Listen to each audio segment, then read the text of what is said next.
Ok.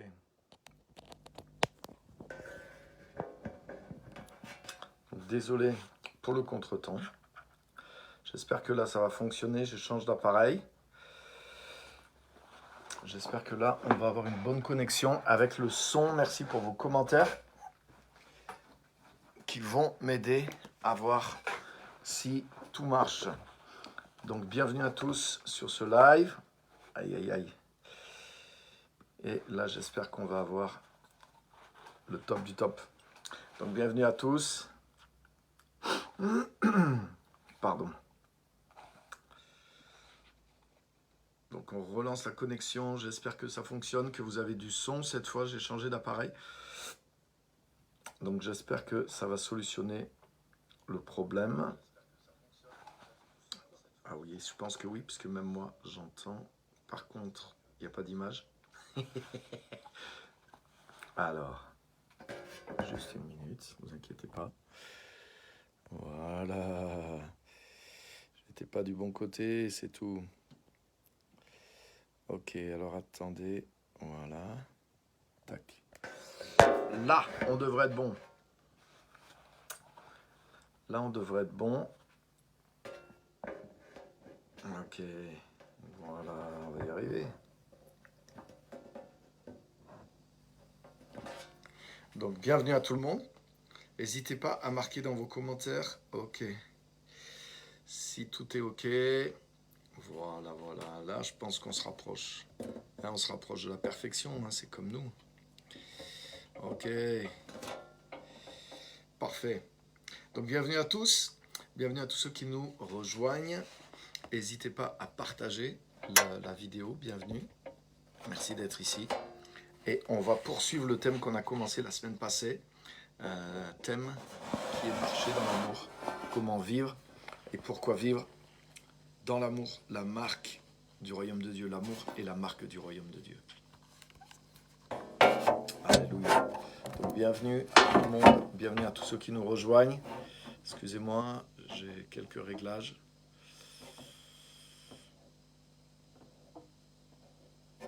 Et ok. Donc là, je pense qu'on est pas mal. Ok. Super. Super. Ok, donc bienvenue à tous. Bienvenue à tous sur ce live ce soir. Et on va continuer sans plus tarder la deuxième partie de ce direct sur l'amour de Dieu, sur comment fonctionner dans l'amour, marcher dans l'amour, comme dit la parole. On a vu la dernière fois comment Dieu nous demande d'être fondés et enracinés dans l'amour. Et on va continuer ce soir pour aller plus loin dans cette série. Donc je vais voir pas mal de choses avec vous ce soir. Et bien sûr, vous savez, à la fin, vous pouvez poser vos questions, vos remarques et participer dans les commentaires aussi. Donc, on va lire dans 1 Jean chapitre 4 et à partir du verset 15. 1 Jean chapitre 4 à partir du verset 15. Je prends ma Bible.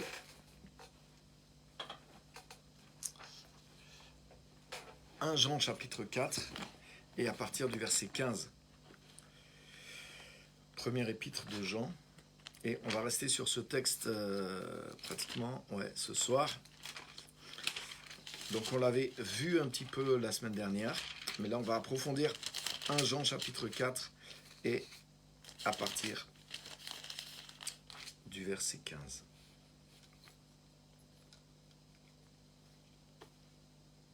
Ok.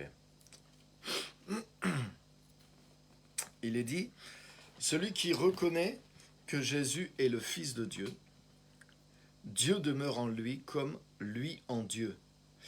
Et nous connaissons l'amour que Dieu a pour nous, et nous l'avons cru. Dieu est amour. Celui qui demeure dans l'amour demeure en Dieu, et Dieu demeure en lui. C'est en cela que l'amour est accompli parmi nous, pour que nous ayons de l'assurance au jour du jugement. Tel il est, tel nous sommes aussi dans ce monde. Il n'y a pas de crainte dans l'amour, mais l'amour accompli bannit la crainte. Car la crainte suppose un châtiment, et celui qui craint n'est pas accompli dans l'amour. Quant à nous, nous aimons parce que lui nous a aimés le premier. Si quelqu'un dit j'aime Dieu et qu'il déteste son frère, c'est un menteur. Et car celui qui n'aime pas son frère qu'il voit ne peut aimer Dieu qu'il ne voit pas. Et nous avons de lui ce commandement, que celui qui aime Dieu aime aussi son frère. Amen. Donc là, on a beaucoup de choses dans ce texte, mais au tout départ, les tout premiers versets, versets 15 et 16, il nous est dit « Celui qui reconnaît que Jésus est le Fils de Dieu, Dieu demeure en lui, comme lui en Dieu. Et nous connaissons l'amour que Dieu a pour nous, et nous y avons cru. Dieu est amour. » Donc, là, ce qu'on voit, c'est que le fait de recevoir Jésus, le fait de reconnaître Jésus comme le Fils de Dieu, ça nous connecte tout de suite avec Dieu dans la dimension de l'amour de Dieu. C'est ce que montre ce texte. Donc, le premier point que j'en ai retiré, c'est que la culture et la marque principale du royaume de Dieu, c'est l'amour. Là, il est dit, voilà, celui qui reconnaît Jésus comme le Fils de Dieu, Dieu demeure en lui, et lui demeure en Dieu, et Dieu est amour. Ça veut dire qu'une des premières choses que va expérimenter celui qui reconnaît vraiment Jésus comme le Fils de Dieu, il va expérimenter l'amour de Dieu. Ça veut dire que l'amour de Dieu, la dimension de l'amour de Dieu, c'est la marque première du royaume. C'est la marque de fabrique du royaume. C'est la culture principale du royaume de Dieu. Dieu est amour. Et aussitôt, le verset dit ça. Donc, c'est la première chose qui va être reçue par celui qui reconnaît Jésus. Et c'est la première chose aussi qui va être manifestée par celui qui a reçu Jésus. Donc l'amour, c'est la marque authentique, c'est le sceau, on pourrait dire, de celui qui est dans le royaume de Dieu. Ça ne veut pas dire que tous les gens qui ont de l'amour sont nés de Dieu, mais ça veut dire que tous ceux qui sont nés réellement de Dieu doivent et devraient manifester cette marque de l'amour, pas n'importe quel amour, mais l'amour de Dieu. Amen. Donc ça, c'est vraiment important. Regardez même dans le fruit de l'esprit, Galates 5, 22, la première chose, le premier, il est dit le fruit de l'esprit, mais vous savez qu'il est en 9 parties. Mais la première partie qui apparaît dans Galates 5, 22, c'est l'amour. Le fruit de l'esprit, c'est l'amour. Donc la première marque de la vie du Saint-Esprit dans la vie de quelqu'un, c'est l'amour, et pas n'importe quel amour. L'amour que Dieu a pour nous. Et ça, c'est tellement important. Donc, première chose, l'amour est la marque principale du royaume de Dieu et du chrétien et de sa culture. Deuxième chose, Dieu est indissociable de l'amour. Dieu est indissociable de l'amour. C'est-à-dire que tu ne peux pas, dans tout ce que Dieu fait, il y a de l'amour. Tu ne peux pas enlever l'amour de Dieu. Il y a plusieurs choses en Dieu, il y a plusieurs caractéristiques, plusieurs attributs de Dieu, mais l'amour de Dieu, Dieu est indissociable de l'amour. C'est ce qu'on voit dans le verset 8. Première chose que nous dit Jean, Dieu est amour. Voilà la marque de celui qui reconnaît Jésus comme Seigneur, c'est l'amour. Pourquoi ? Parce que Dieu est amour. Et celui qui demeure en Dieu, il demeure dans l'amour, et l'amour demeure en lui comme Dieu demeure en lui. Et c'est pour ça qu'il va aimer Dieu et qu'il va aimer son prochain aussi. Donc, tu ne peux pas dissocier Dieu de l'amour. Tu ne peux pas dire je suis rempli de Dieu et être rempli de colère, d'amertume, de méchanceté, de dureté, sans avoir l'amour de Dieu en toi. C'est impossible. C'est des mots, mais le véritable Dieu, s'il se reflète en toi, s'il se révèle en toi, alors ça va produire l'amour à l'intérieur de toi. Dieu est indissociable de l'amour. Connaître Dieu, c'est connaître le véritable amour. Amen. Et aussi, y croire. Et là, il y a quelque chose d'important aussi que je veux relever avant d'aller plus loin. Regardez ce qu'on a lu. C'est au verset... Pardon. Au verset 16. Et nous connaissons l'amour que Dieu a pour nous, et nous l'avons cru, nous y avons cru.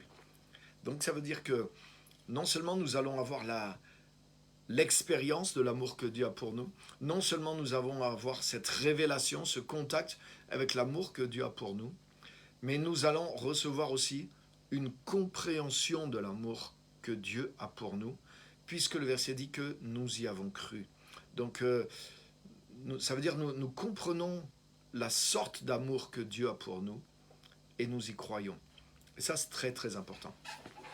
Parce que c'est pas juste, ah oui, j'ai l'amour, je sens l'amour en moi, j'ai fait l'expérience de l'amour de Dieu, je me sens rempli d'amour, mais quel est cet amour? Sur quoi se base cet amour? Quelle est la nature de cet amour? Dans l'amour de Dieu, il y a la grâce et il y a la vérité aussi. Dieu nous aime en vérité parce qu'il nous aime au travers de ce que Jésus a accompli pour nous. Donc l'amour de Dieu, c'est pas juste un sentiment, c'est pas juste de la sentimentalité. L'amour de Dieu, il se base sur le caractère même de Dieu. Il est fondé sur la justice de Dieu et il est fondé sur la grâce de Dieu. L'amour dont Dieu nous aime, c'est un amour par grâce qui vient de la manifestation de sa justice aussi au travers de Jésus-Christ. Dieu nous aime par grâce, mais parce que justice a été faite. Jésus a payé le prix. Jésus s'est sacrifié pour nos péchés, pour que Dieu puisse nous aimer. Donc Dieu nous aime par grâce, mais cette grâce, elle est fondée sur la justice de Dieu, sur la justice de Dieu en notre faveur. C'est important de comprendre ça. C'est pour ça que Jean dit, nous avons connu l'amour que Dieu a pour nous.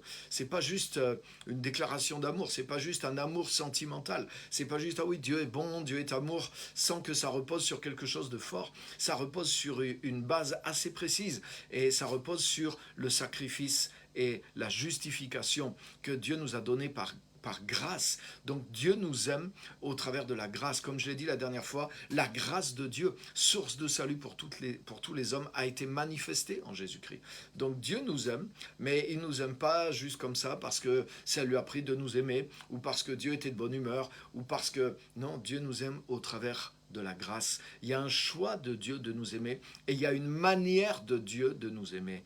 Dieu nous aime au travers de la grâce qu'il nous a accordée en Jésus-Christ. Dieu peut nous aimer d'une manière qui soit satisfaisante pour lui, c'est-à-dire de tout son cœur. Dieu peut nous aimer d'une manière qui soit satisfaisante pour lui, c'est-à-dire sans jamais nous laisser tomber.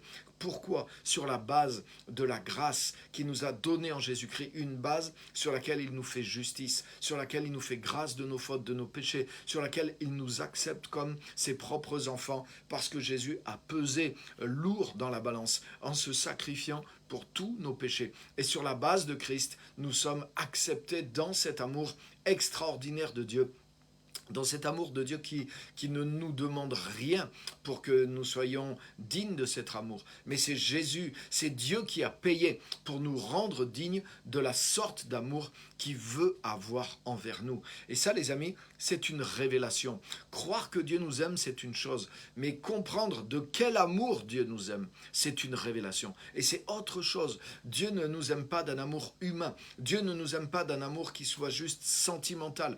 Dieu ne nous aime pas juste d'un amour qui se manifeste dans notre vie par le monde matériel. Oui, Dieu nous guérit, Dieu nous aide à réussir dans la vie, Dieu nous a favorisés, ou quelque chose que nous ressentons simplement dans notre âme ou dans notre esprit.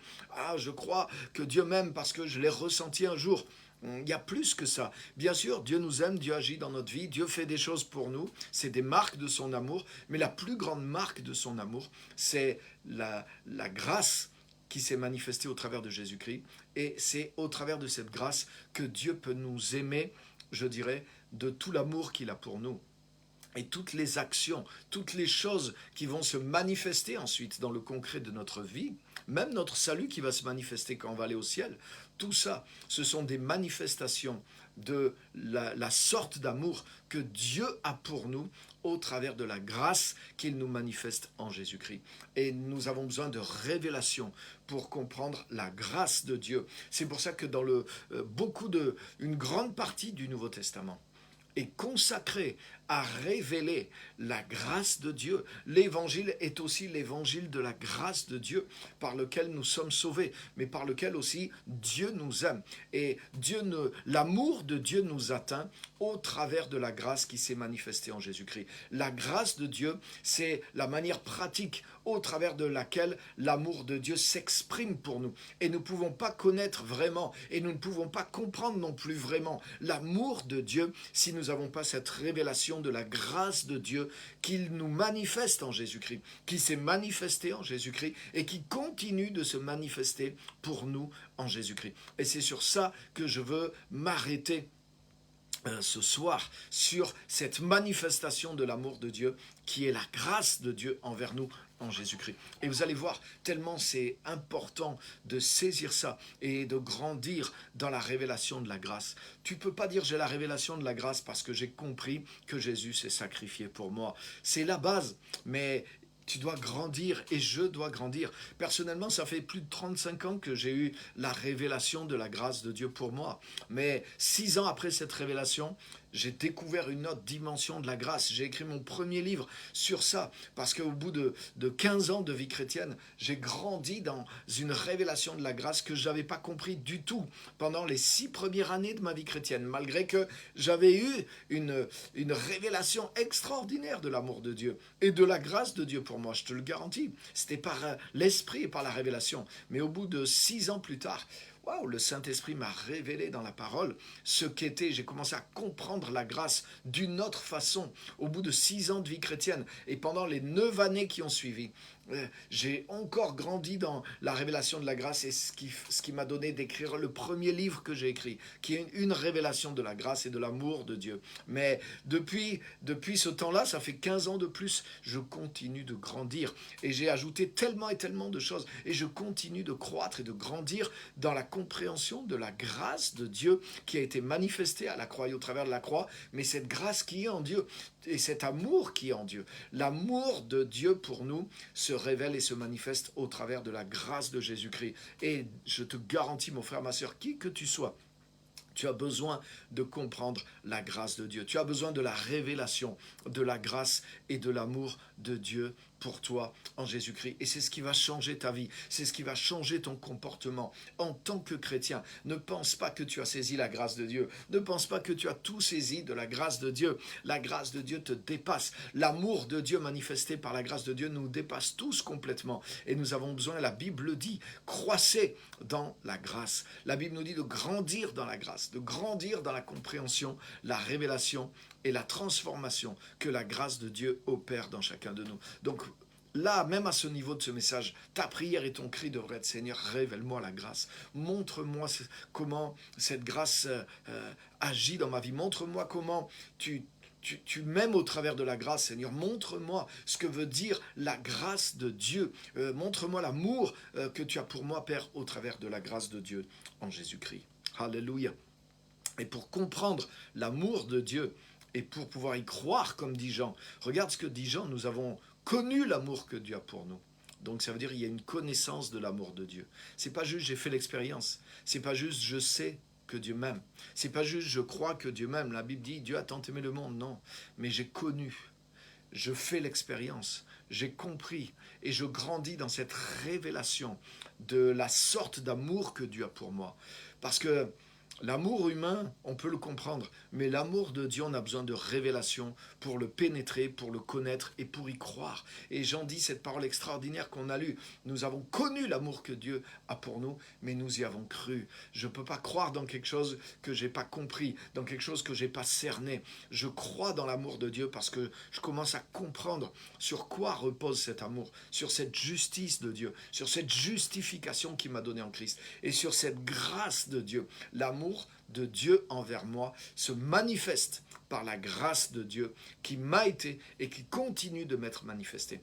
Et j'ai besoin de comprendre cette grâce pour la connaître et pour y croire. Alléluia, tellement important. Donc, apprendre à connaître l'amour de Dieu et connaître la grâce de Dieu. Je vais vous donner un exemple. Connaître la grâce de Dieu fait partie de la connaissance de l'amour de Dieu. Connaître la grâce de Dieu fait partie de l'amour de Dieu pour nous. Je vais vous donner un exemple.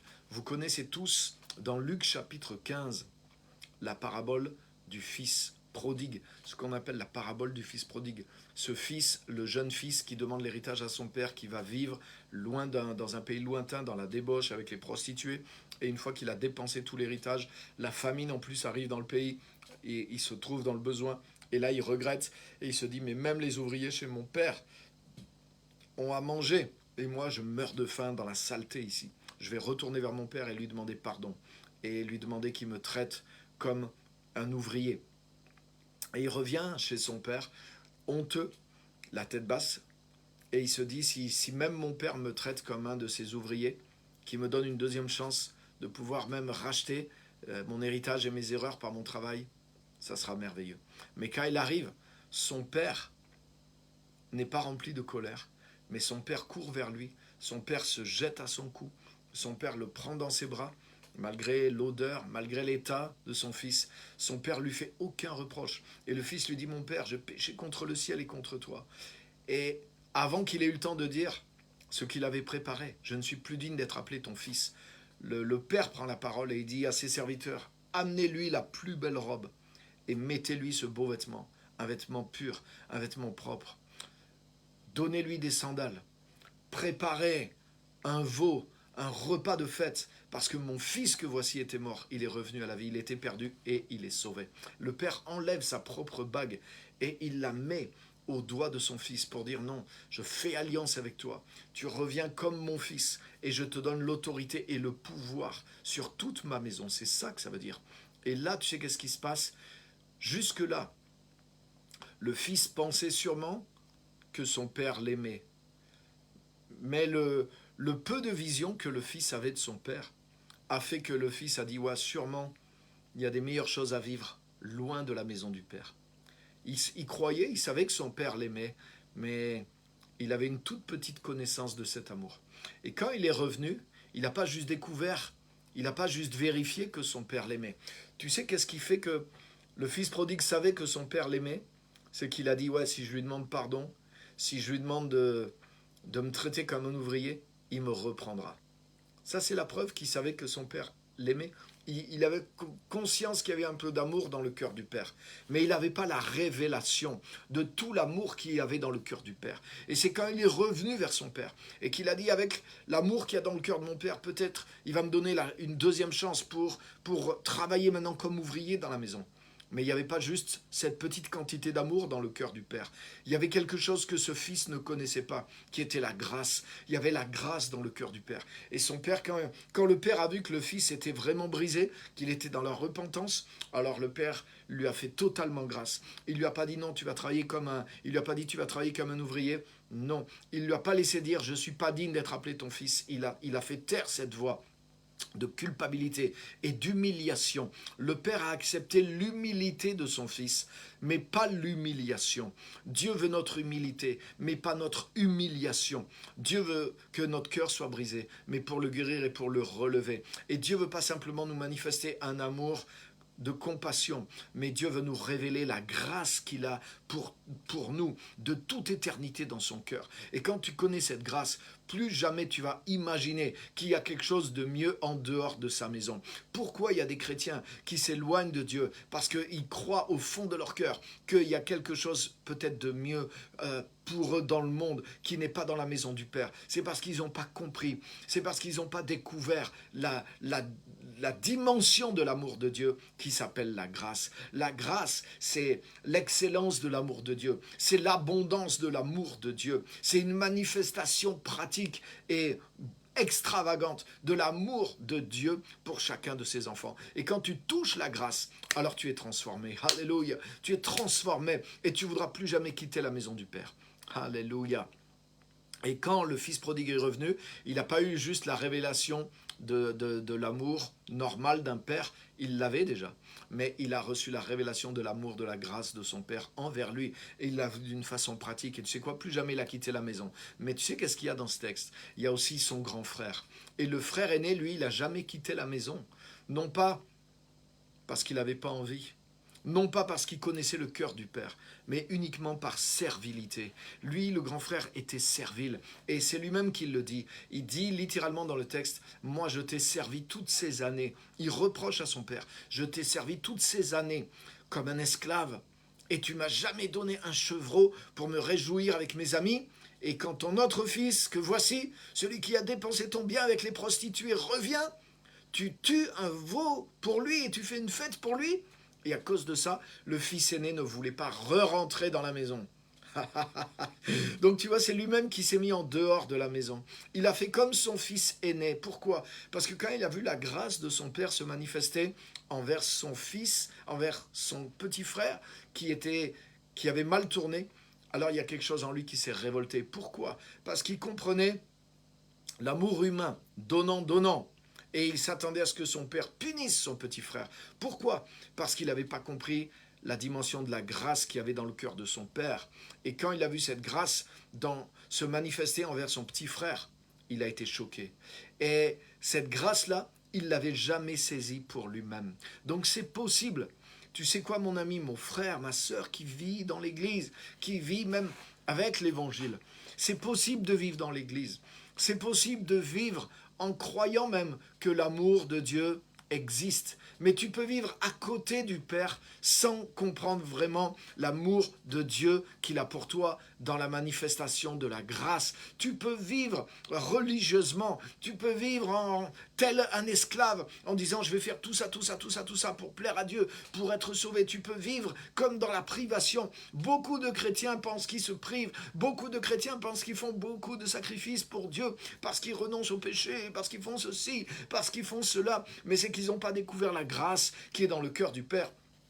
Parce que quand tu découvres la grâce qui est dans le cœur du Père, mais tu découvres que c'est le monde qui te prive de toutes les bontés qui sont dans la maison de Dieu.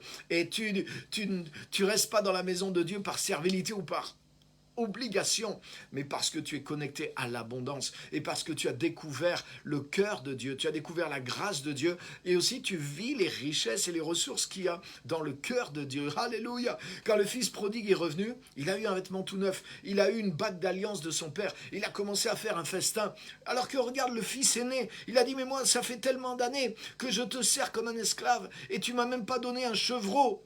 Comment c'est possible? Comment c'est possible? Lui, il a passé toutes ces années-là. Et il n'avait pas de vêtements neufs. Il n'avait pas une alliance. Il n'avait même pas un veau gras. Mais son père est choqué.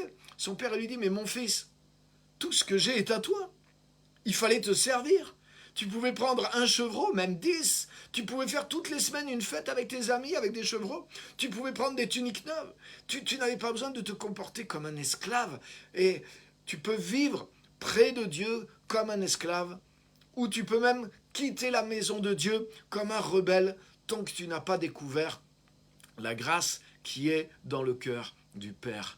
Alléluia. Et c'est ça la culture du royaume de Dieu. C'est pas juste de découvrir de l'amour en Dieu. Tu n'as pas juste découvert de l'amour en Dieu, mais tu as découvert l'amour du Père qui se manifeste par la grâce de Dieu envers toi. Et je te garantis que quand tu mets le pied dans cette connaissance-là, par la révélation, par l'expérience, alors plus jamais tu vas vouloir quitter la maison de Dieu, mais tu vas continuer d'explorer l'amour de Dieu et tu vas connaître l'amour que Dieu a pour toi et tu vas avoir cette révélation de l'amour de Dieu pour toi. C'est pour ça que tout au long de ta vie, vivre auprès de Dieu va être une joie, vivre près de Dieu va être une prière, vivre dans la prière va pas être une corvée, lire la parole de Dieu va pas être une corvée, te retrouver dans la présence de Dieu avec d'autres va pas être une corvée, mais va être une joie, va être un plaisir. C'est pas ton obligation d'être avec Dieu, mais c'est ta joie, c'est ton plaisir d'être auprès de lui, parce que tu vis la grâce de Dieu, tu vis la présence de Dieu. Alléluia. Et vivre cette dimension, c'est ce que Dieu veut pour nous, ses enfants.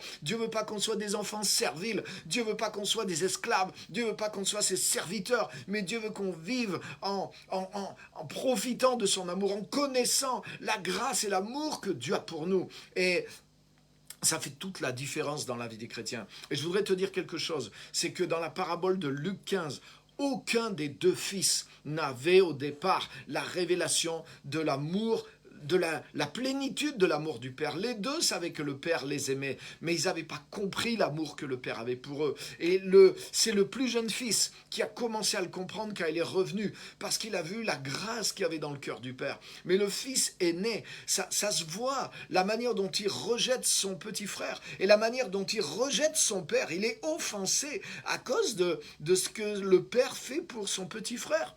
Mais s'il avait eu la grâce de Dieu, s'il avait connu l'amour de son père, mais il aurait ajouté, il aurait accueilli son petit frère de la même façon que le père l'avait accueilli. Mais la manière dont il rejette son petit frère et dont il est offensé par rapport à Dieu, dont il est jaloux finalement par rapport à son petit frère et dont il se ferme, il se met à faire la tête à son père.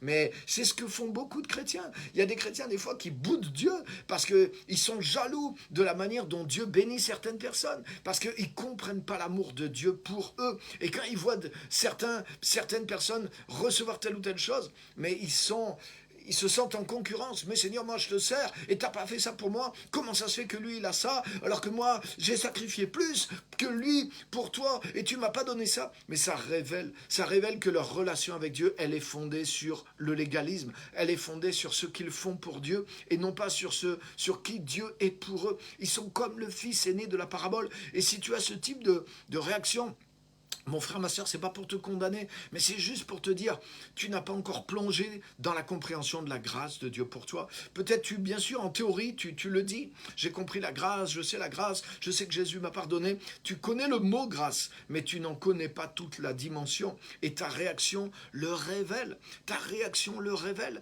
Et si c'est ça, mon ami, mais c'est une bonne nouvelle finalement, parce que ça veut dire que ton cœur a encore de la dimension dans laquelle plonger. Ça veut dire que tu dois découvrir la grâce. Ça veut dire que tu dois t'abaisser. Et tu dois recevoir la grâce que Dieu a pour toi en Jésus-Christ.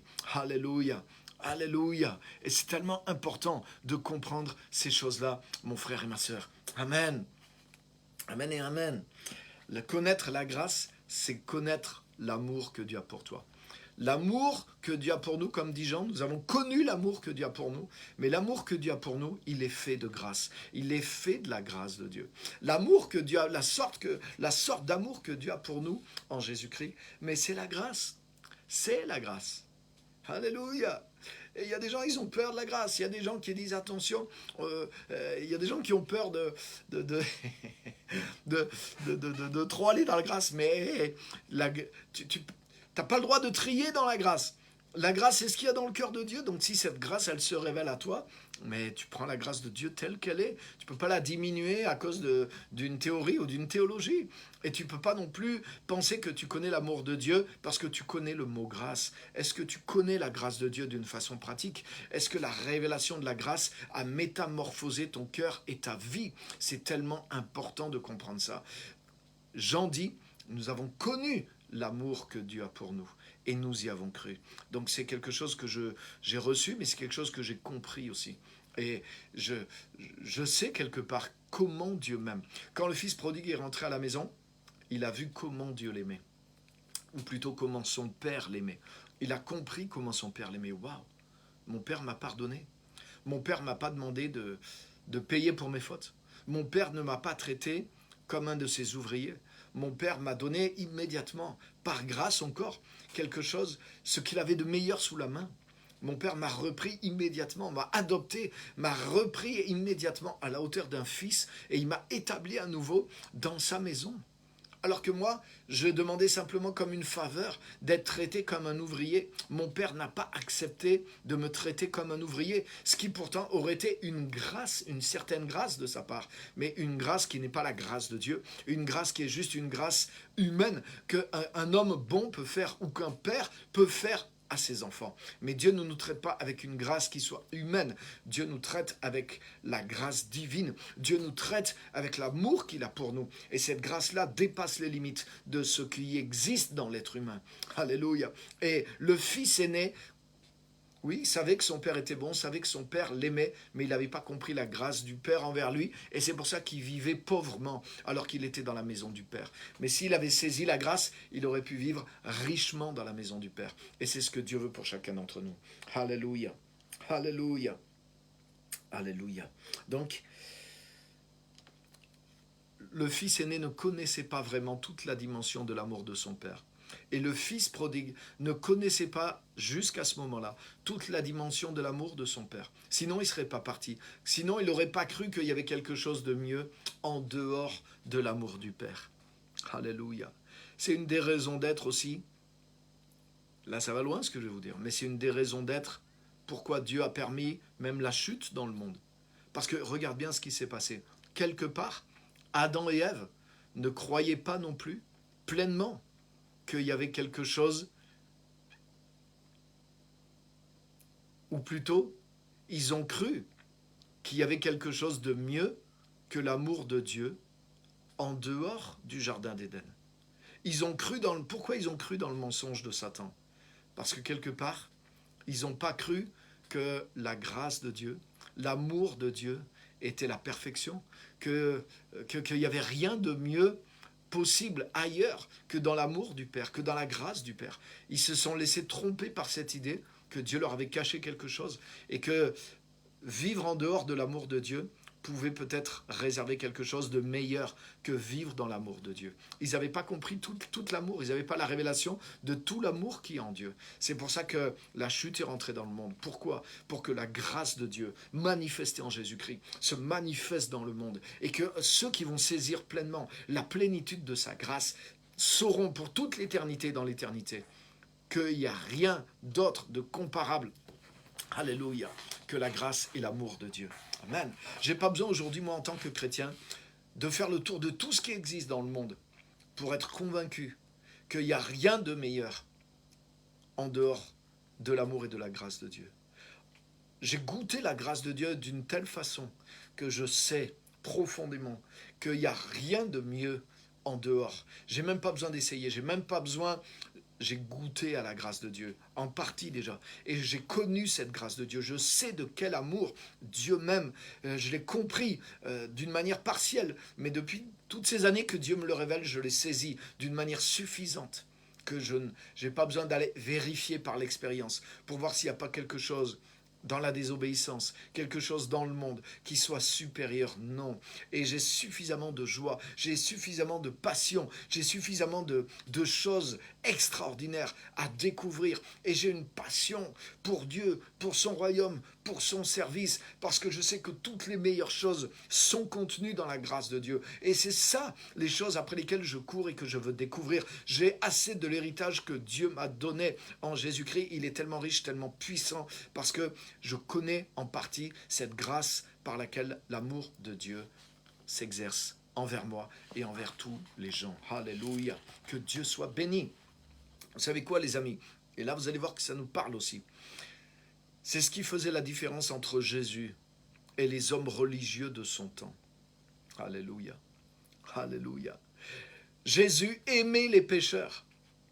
Jésus aimait les pécheurs. Alors que les hommes religieux de son temps, ils disaient qu'ils aimaient Dieu, mais ils n'aimaient pas les pécheurs. Et ils reprochaient à Jésus d'aimer les pécheurs. Ils allaient voir les disciples, et c'est toujours dans Luc chapitre 15, c'est pas le hasard, là où il y a l'histoire du fils prodigue. Justement, Jésus répond à cette question qui révèle la pauvreté dans le cœur des pharisiens, des hommes religieux qui prétendaient connaître Dieu. Ces hommes religieux disaient oui, Dieu est bon, la Bible dit Dieu est bon, Dieu nous aime.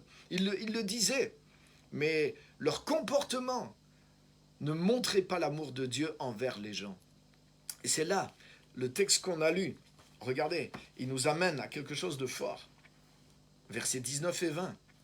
Quant à nous, nous aimons parce que lui nous a aimés le premier. Si quelqu'un dit j'aime Dieu et qu'il déteste son frère, c'est un menteur, car celui qui n'aime pas son frère qu'il voit ne peut aimer Dieu qu'il ne voit pas. Waouh, waouh, waouh. Ça, c'est très, très fort, les amis. Parce que ça veut dire que celui qui a la révélation de la grâce et de l'amour de Dieu, il va se mettre à aimer tous les êtres humains. Je dis bien tous les êtres humains. Tous les êtres humains. Les musulmans, les pécheurs, les gauchistes, les homosexuels, les lesbiennes, les noirs, les blancs, les asiatiques. Tout être humain fait à l'image de Dieu devient l'objet de ton amour parce que tu comprends la grâce de Dieu envers tous les hommes. Celui qui aime Dieu, celui qui sait qu'il est, comment il est, celui qui connaît l'amour que Dieu a pour lui, il est capable d'aimer n'importe quel être humain sur la terre. Alléluia. Et Jésus était comme ça. Et c'est la raison du succès de Jésus aussi dans son ministère. C'est que Jésus aimait les pécheurs. Jésus avait compassion de tous les êtres humains. Jésus aimait les pécheurs. Jésus avait de l'amour pour n'importe quel être humain, même pour le plus bas tombé. Jésus avait de l'amour pour lui. Jésus avait de l'amour pour les prostituées. Jésus avait de l'amour pour les voleurs. Jésus avait de l'amour pour les fornicateurs. Mais beaucoup de chrétiens aujourd'hui ont un cœur religieux envers toutes sortes de catégories de gens. Les chrétiens, des fois, sont sélectifs dans les gens qu'ils aiment. Ils aiment ceux qui sont comme eux, mais des fois, ils détestent certains pécheurs. Ils ont une haine, ils ont une rancune, ils ont quelque chose contre certaines catégories d'autres personnes. Il y a même des chrétiens qui sont racistes. Ça existe. Il y a des chrétiens qui ont du mal à aimer d'autres personnes parce qu'elles ne sont pas de la même couleur ou de la même origine qu'eux. Et les amis, ça peut arriver de se retrouver comme ça, mais ça devrait briser ton cœur. Tu devrais dire, mais là j'ai un problème. J'ai besoin d'être transformé par l'amour de Dieu. Waouh! Alors, beaucoup d'entre vous disent, moi non, j'ai pas ce problème-là. Mais il y a beaucoup de chrétiens, ils n'aiment pas tout le monde. Et ils ont du mal à aimer les autres, ils ont du mal à s'aimer eux-mêmes. Ils ont du mal à aimer certains pécheurs. Et ils sont comme le fils aîné de la parabole. Quand son frère est arrivé, ils ont dit quoi? Lui, son propre frère, qui a mangé l'argent avec les prostituées. Comment Dieu peut le bénir? Comment mon père peut lui faire des cadeaux? Et ça l'a révolté, ça l'a choqué. Il a dit c'est hors de question, c'est inacceptable, c'est injuste. Pourquoi? Pourquoi ils ont pensé comme ça? Pourquoi le père était capable d'aimer le frère cadet et pourquoi le frère aîné n'était pas capable d'aimer son frère plus jeune? Parce qu'il n'y avait pas le même amour dans le père que dans le frère aîné. Pourquoi? Parce qu'il n'avait pas la révélation de l'amour de son père pour lui, et ça se voit après. Je te sers comme un esclave, et tu ne m'as jamais donné un chevreau. Mais il s'était trompé, il ne connaissait pas son père. Et il y a beaucoup de gens qui sont dans le christianisme, qui sont dans la religion, qui sont baptisés, même qui parlent en langue, mais ils ne connaissent pas l'amour que Dieu a pour eux. Ils sont religieux, leur cœur est étroit, leur cœur est sec, leur cœur est exigeant, leur cœur est aigri, leur cœur est petit, leur vision est étroite. Et ils voient l'amour de Dieu au travers d'un prisme.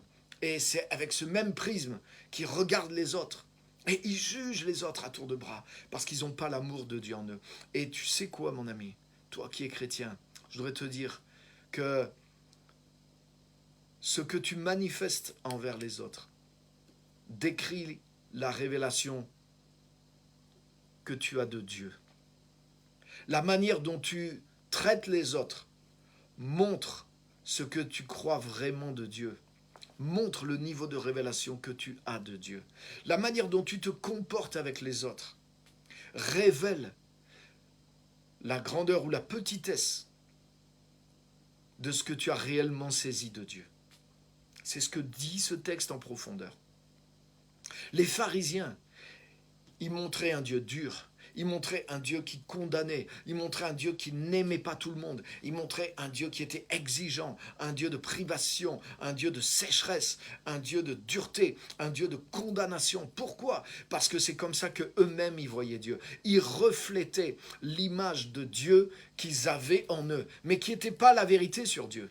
Ils reflétaient leur perception de Dieu, mais ils ne reflétaient pas le vrai Dieu. Et c'est ce qui a fait la différence. Et c'est ce qui les a choqués. Parce que quand Jésus est venu, Jésus manifestait la véritable image de Dieu aux hommes. Et Jésus aimait les gens. Et il les aimait inconditionnellement. Jésus guérissait les malades et il ne faisait pas de différence entre ceux qui priaient et ceux qui ne priaient pas. Jésus a guéri des malades qui ne sont jamais allés à la synagogue. Jésus a guéri des gens qui sont retournés faire la bringue. Et ça veut pas dire que Dieu approuvait tout le style de vie de ces gens-là, mais ça veut dire que Dieu était capable de les aimer et de manifester certaines grâces dans leur vie gratuitement. Mais il y a beaucoup de chrétiens qui ne sont pas capables de faire ça.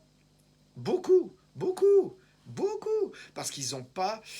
Ils n'aiment pas les gens comme Dieu les aime. Ils ne voient pas les gens comme Dieu les aime. Pourquoi? Parce qu'ils n'ont pas la révélation de la grâce de Dieu et de l'amour de Dieu envers nous. Et c'est pour ça que les amis, la culture du royaume de Dieu, elle commence par être plongée nous-mêmes dans la grâce. Il y a beaucoup de chrétiens, il y en a qui disent ça, ils ont été baptisés dans du vinaigre. Ils n'ont pas été baptisés dans l'amour de Dieu. Ils n'ont pas été baptisés dans la grâce de Dieu. Et quand tu les vois, wow, ce qui sort de Dieu, ça ne donne pas envie de connaître Dieu. Quand tu fréquentais les pharisiens, ça ne te donnait pas envie de devenir juif. Mais quand tu fréquentais Jésus, ça te donnait envie d'être chrétien parce que tu voyais l'amour que Dieu avait pour les gens. Dans la présence de Jésus, tu te sentais aimé, tu te sentais accepté, tu sentais l'exigence de Dieu, mais tu sentais l'amour de Dieu, tu sentais le non-jugement de Dieu et tu sentais qu'il y avait une possibilité pour toi d'avancer, d'être changé, d'être pardonné, qu'il y avait un avenir. Tu sentais, il y avait la grâce de Dieu qui était manifestée par le comportement de Jésus. Et c'est pour ça que Jésus avait des amis dans les gens qui étaient des pécheurs. Par contre, les pharisiens, ils n'avaient aucun ami dans ces gens-là. Et c'est pour ça que les pharisiens condamnaient Jésus. Et ils sont venus voir les disciples de Jésus. Mais comment ça se fait que votre maître fréquente des gens comme ça, des gens de mauvaise vie?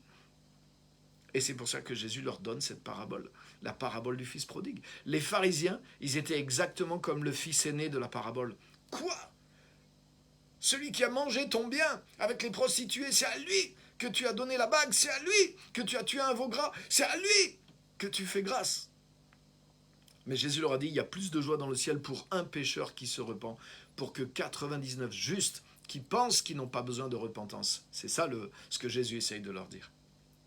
Alléluia, alléluia. Si nous avons le cœur de Dieu, mais nous devrions en rajouter. Quand nous voyons un pécheur qui se repent et que Dieu lui fait grâce, mais nous devrions en rajouter, nous devrions rajouter bienvenue, nous devrions dire Amen, c'est super, Dieu a touché cette personne, alléluia, Dieu a touché cette personne qui était dans la prostitution, cette personne qui était dans ceci ou dans cela, alléluia, nous ne devons pas pointer du doigt les gens pour le style de vie qu'ils vivent, mais nous devons leur amener le royaume jusque là où ils sont. Nous devons leur amener et être capables de leur manifester l'amour de Dieu, l'acceptation de Dieu. Non pas que Dieu veuille bénir le style de vie dans lequel ils sont, mais Dieu veut les bénir en tant que personne, pour qu'ils découvrent que Dieu les aime et que en marchant dans cet amour et cette grâce de Dieu pour eux, ils soient eux-mêmes transformés, parce qu'ils voudront bénéficier de cet amour, de cette grâce de Dieu, et leur style de vie va changer.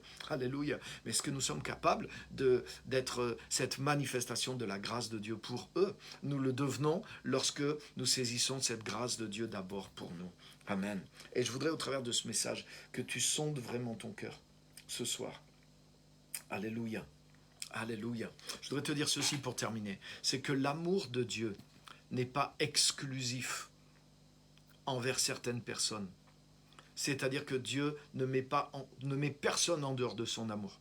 Dieu a tant aimé le monde. L'amour et la grâce de Dieu sont potentiels pour le monde entier, pour chaque individu dans le monde. Et Jésus l'a manifesté par sa vie. Jésus n'a pas fait de différence. Par exemple, quand Jésus a été logé chez Zachée, tout le monde était choqué. Les pharisiens étaient choqués. Pourquoi il n'est pas venu chez moi? Le chef de la synagogue était choqué. Pourquoi il n'est pas venu chez moi? Moi, je prie, moi, je donne ma dîme, moi, j'ai fait ceci, moi, j'ai fait des prières. Pourquoi le prophète Jésus est venu chez ce gars qui est connu comme quelqu'un de mauvais? Au lieu de se réjouir, de dire wow, c'est merveilleux, ce gars est touché, Dieu s'intéresse à ce gars, Dieu est venu pour toucher cette personne, c'est magnifique, ça devrait nous toucher sur Dieu, ça devrait nous glorifier Dieu, et on devrait dire mais moi je vais faire pareil, je vais inviter des gens dans ma maison, des gens que la religion n'a pas choisi mais que Dieu a choisi. Alléluia, amen. Donc nous devons découvrir le cœur de Dieu pour nous. Comment nous pouvons avoir le cœur de Jésus pour les autres? Parce que nous avons le cœur de Jésus pour nous. Nous aimons parce qu'il nous a aimés le premier. Si quelqu'un dit qu'il aime Dieu et qu'il n'aime pas son frère, c'est un menteur. Si quelqu'un dit qu'il aime Dieu, mais qu'il n'aime pas les pécheurs, ou qu'il n'aime pas telle ou telle catégorie de personnes, ou qu'il ne peut pas sentir ça dans son cœur, alors c'est qu'il n'a pas saisi toute la dimension de l'amour de Dieu pour lui, pour le monde et pour les pécheurs. C'est pour ça que nous avons besoin de vivre dans la grâce de Dieu, parce que nous avons besoin d'aimer beaucoup. Nous ne pouvons pas agir dans le monde si nous n'aimons pas le monde. Nous ne pouvons pas agir envers les autres si nous n'avons pas cet amour de Dieu pour eux. Et pour avoir cet amour de Dieu pour eux, nous devons le saisir pour nous-mêmes. Alléluia.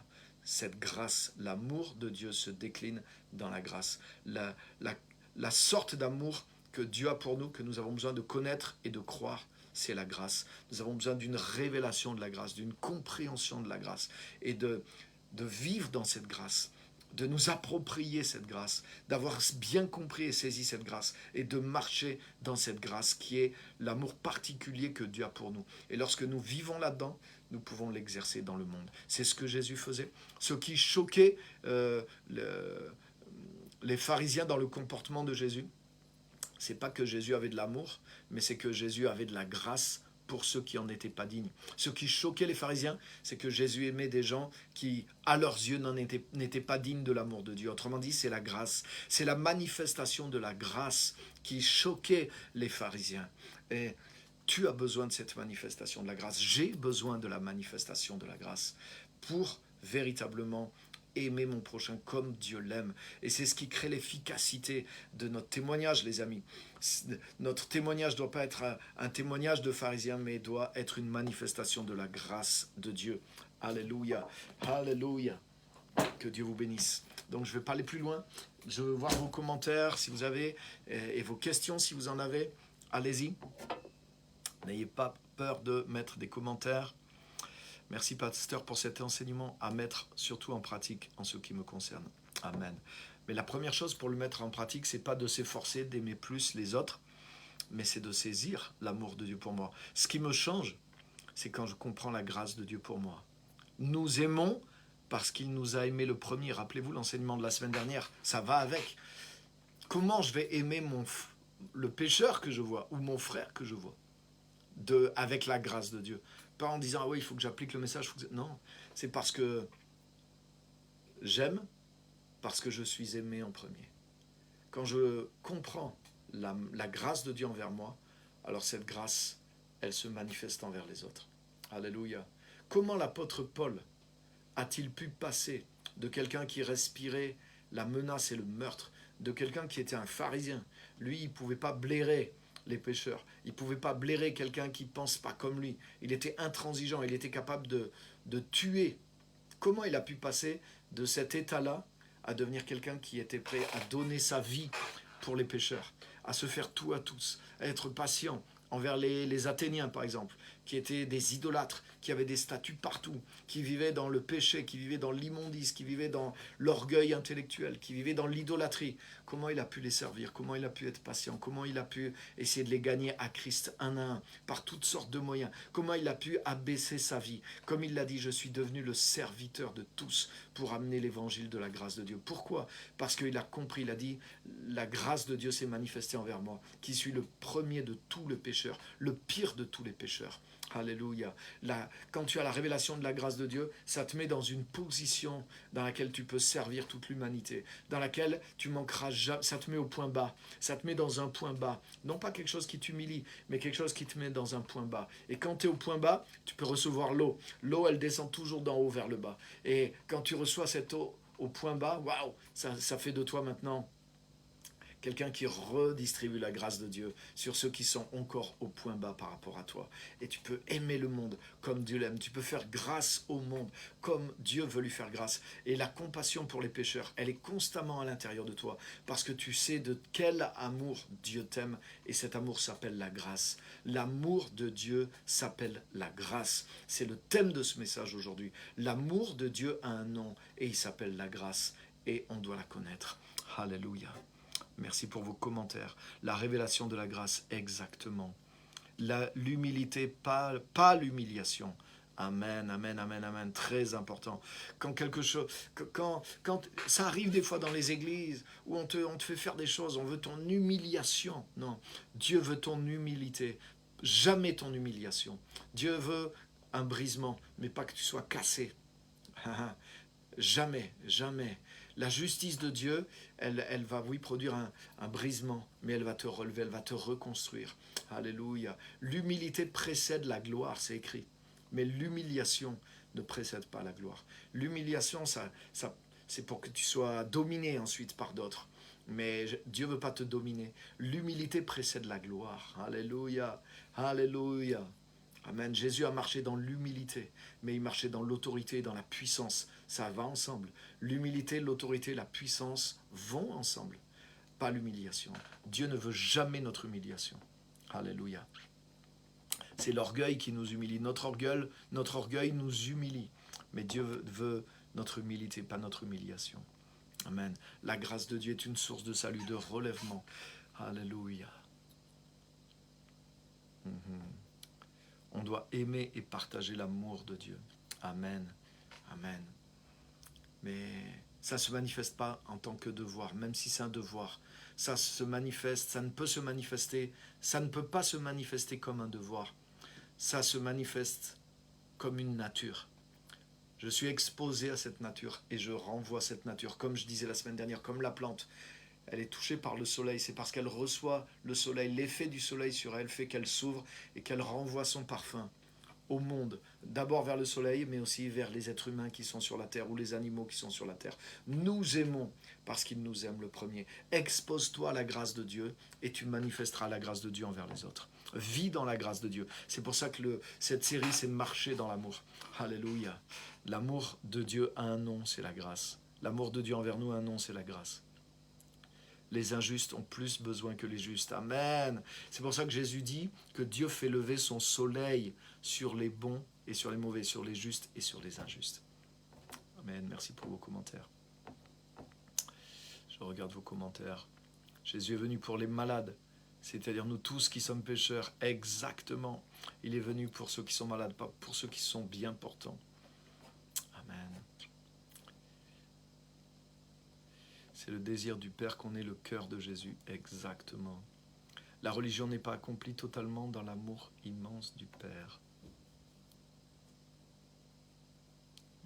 Je ne comprends pas exactement ce commentaire.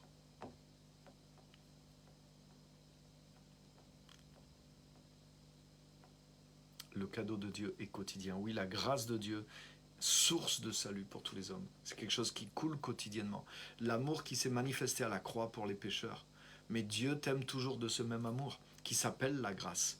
Mais en tant que chrétien, des fois, on ne se voit plus dans la grâce.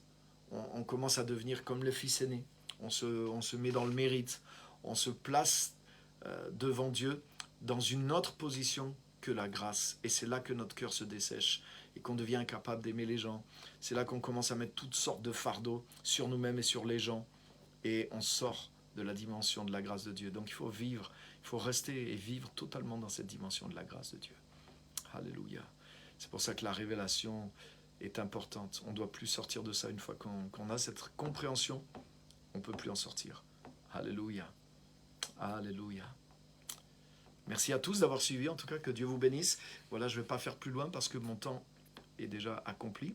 Ça va faire 1 heure qu'on est là et on a eu une petite perte de temps au départ à cause de la connexion. Donc merci à tous d'avoir été là. Partagez ce message s'il vous plaît parce que je pense que beaucoup en ont besoin. Toutes les personnes peuvent se retrouver dans ce message, qu'elles soient chrétiennes ou non chrétiennes. Beaucoup de chrétiens ont besoin de ce message. Donc c'est pas, si ce message vous reprend quelque part, vous voyez, je pense que vous comprenez que le but, c'est pas de se flageller, oh là là, je suis un misérable. Non, au contraire, je pense qu'il y a de la grâce dans ce message aussi, justement.